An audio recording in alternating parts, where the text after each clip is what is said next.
Hello, my name is Megan Neese, and today I'm going to be talking about multimodalities. A quick example of a multimodality is, using reading and writing at the same time. So, you could be reading a book while writing down information. That's something I do to help me. And another thing is listening to an audiobook, just to give you some examples as we move forward. So, why multimodal learning? Sorry, let me start off with a quote really quick. So this is from one of my sources that I was using. It's by Brett Darrington and Tonya Duce. One of the reasons that many secondary students fail English classes is because they are not motivated to write. So my theory behind this is by using multimodalities at a really young age, we will help our students as they increase in their schooling up until college. And then if they become teachers or whatever career they go into, it'll help them be more motivated to write and just in life in general, honestly. Like having that background of writing can really help you in all things. So I just thought that was a really interesting quote. So why multimodal learning? Multimodalities help students understand better by using more than one mode at one time. You are catering to your most challenged students and your less challenged students all at once. So by catering to your most, I don't want to say the word struggling, but struggling students that need a little bit of extra help, by putting them first, you can cater to everyone. Because if you get that one student or those few students in your class that need a little bit more help with their writing or their reading or anything, by having that foundation set, all of your other students will be able to follow. So having that is just a big thing.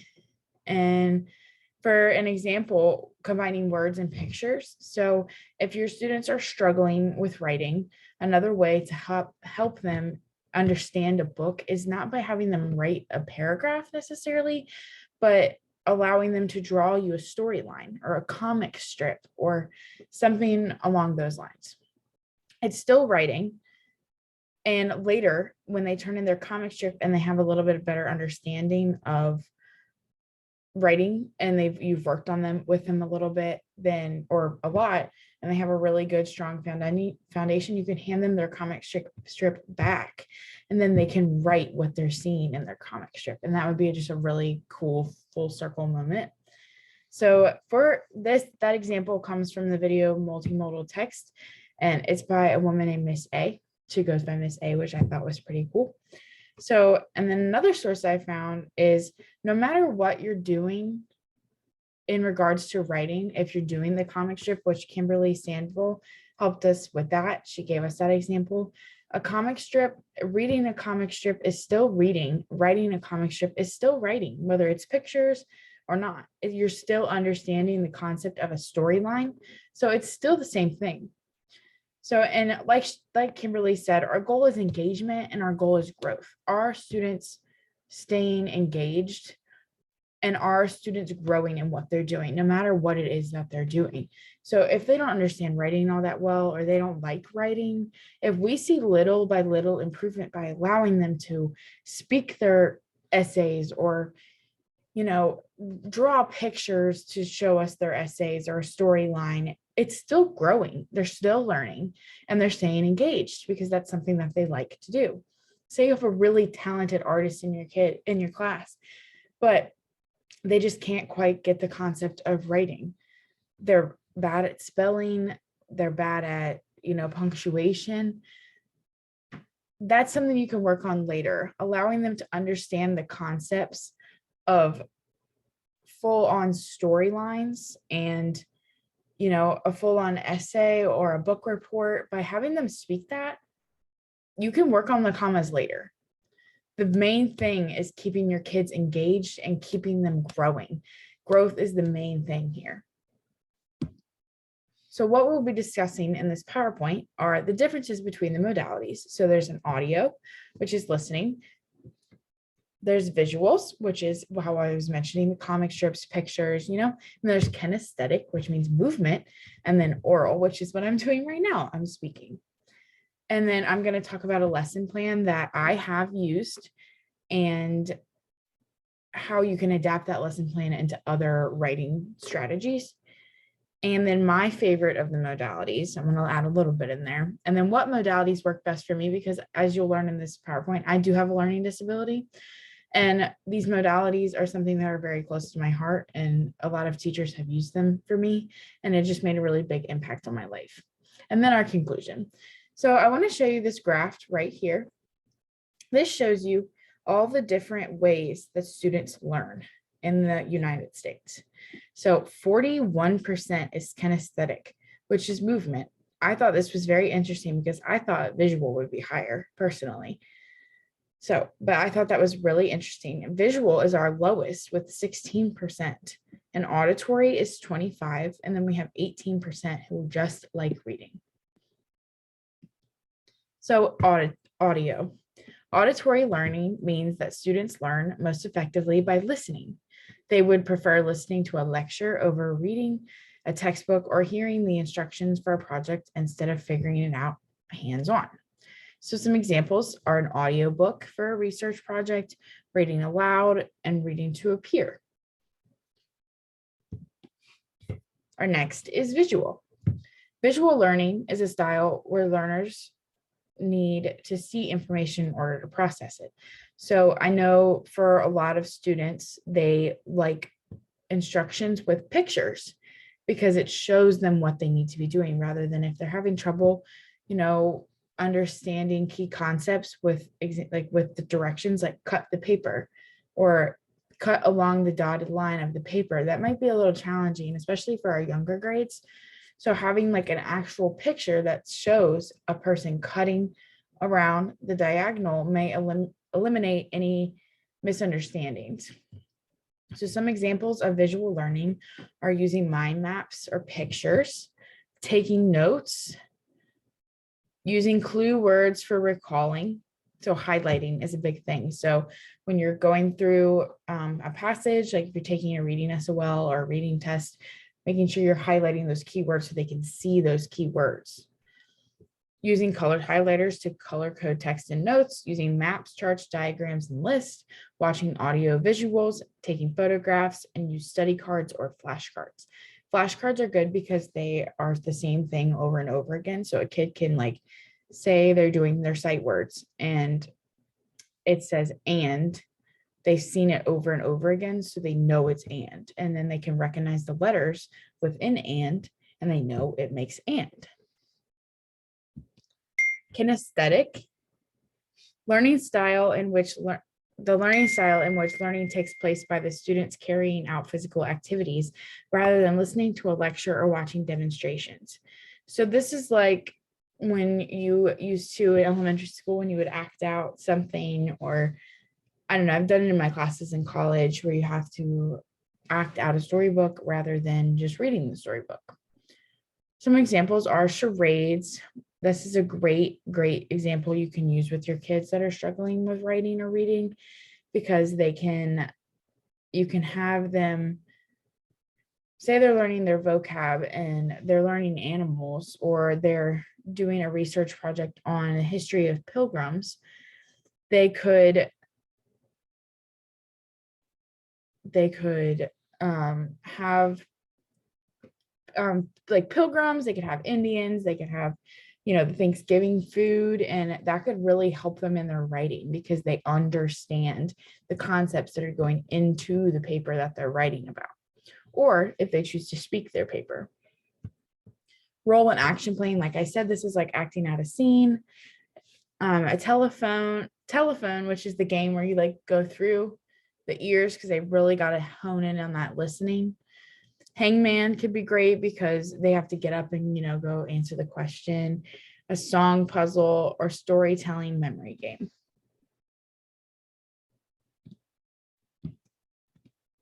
So how this relates to writing. So understanding is the most important thing when it comes to writing. And I found this in quite a few of my sources that I have linked. Understanding is the number one thing. If you don't understand a topic or you don't understand writing in general to begin with, then you're not going to know how to do it. So if you take your kids and you use these different modes and help them to understand why writing is important, why we need to write, why punctuation is important in writing and using the modalities to help with all of that, they're going to have a better understanding going into writing a paper. Developing, like I mentioned earlier, our main thing is growth. We want to make sure that our students are growing and they're learning and they're adapting and they're doing all of those things. Testing is also a big thing. I have done a lot of research on other different methods of assessment, such as allowing your students to send in a speech rather than a paper, or having them do both, because sometimes hearing your speech, you can understand what you're doing wrong because you hear it. And so if you wrote a sentence wrong and then you read it, you're going to say, when you listen to it back, you're going to say, oh, I need to fix that. So testing is a big thing, including, so making sure that we're catering to all of the students that have all of the different needs. There can be anything from dyslexia, learning disabilities, like blindness. They could, we want to make sure we're including all of our students and making sure they're feeling comfortable. We want to allow our students to create things that they're interested in. So having them do that comic strip or having them do that speech, if they're interested in that, let them do it, because the more that they like doing something, the more likely they're going to be really zoned into it, and really it's going to make an impact on them. And then learning, like I said, this is kind of like developing, but learning, we need to make sure that we're using these modalities to help them understand, like finding a song about commas, finding a song about, how certain letters go together, punctuation, making sure they know that they need to capitalize the first letter of any important like state or name, or just the first letter of the sentence, and then their eyes, like making sure they know that they need to uppercase their eyes. So my favorite of the modalities is audio, because I am dyslexic and sometimes it's really hard for me to be able to sit down and write a book. So I love audiobooks.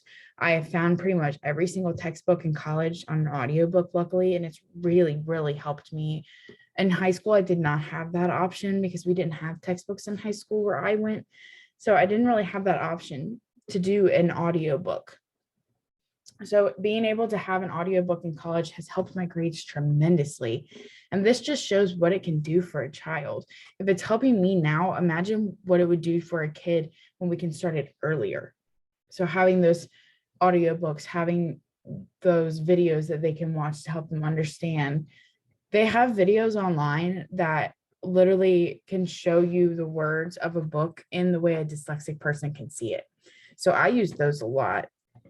My personal experience, like I said, with my schooling, I didn't have that option to have audiobooks in high school. So my grades weren't the best in high school, but coming here and having those options, it's been a really, really positive change for me in my schooling. I like school now. I love learning. I used to hate learning. So just having that availability for our students younger will really help them in the long run. And this can help multiple disabilities. So having audio can help a person who can't see, and then having a video with words can help a person cannot hear. So it can help a whole wide range of disabilities. So in conclusion, the 4 different modalities are audio, kinesthetic, reading, and oral.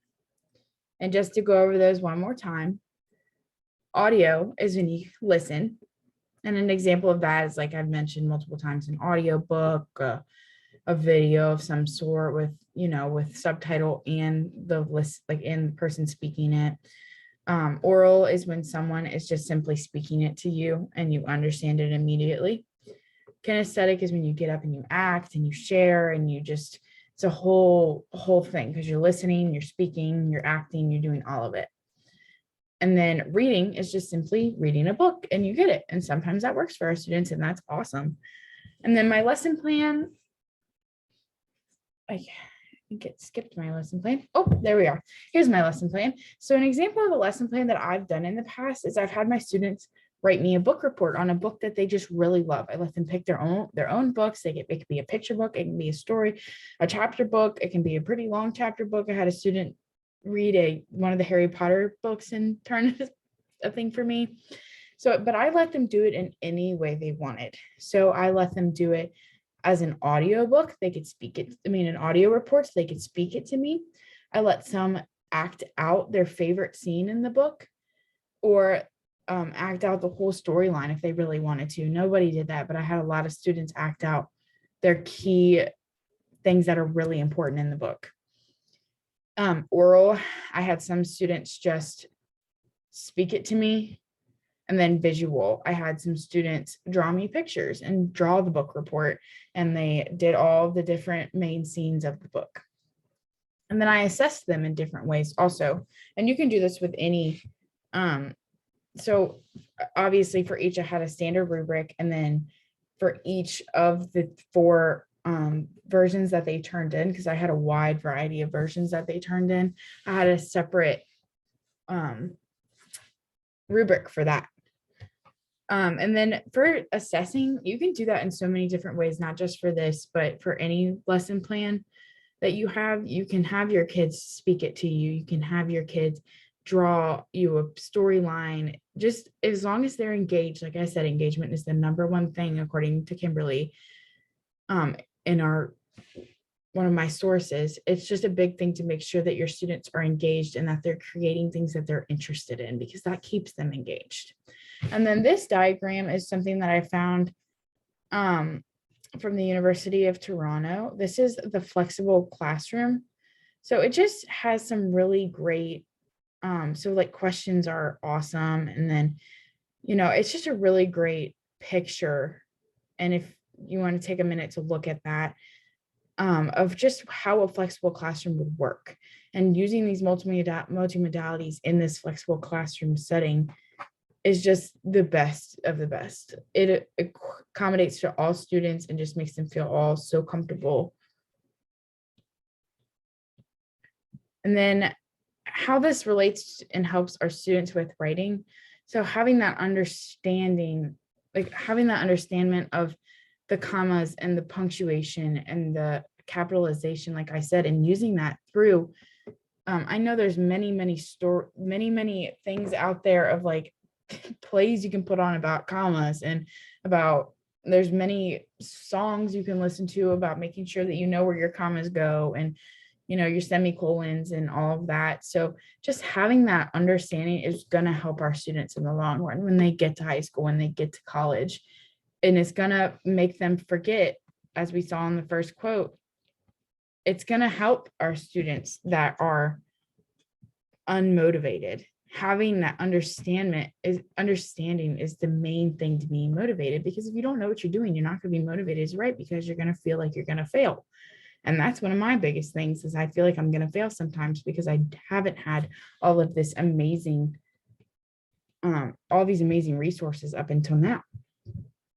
Like I said, my personal experience, I have struggled with dyslexia my entire life. I was diagnosed in the 2nd grade, and it's been a really real struggle, but having multimodal learning in college has been just my growth has just gone through, it has skyrocketed, and that will happen for our students if we allow it to enter the lower school systems. And these are my sources. Thank you so much, everyone. I hope you have an amazing rest of your weekend, and thank you so much for listening. And I hope you use multimodal learning in the future.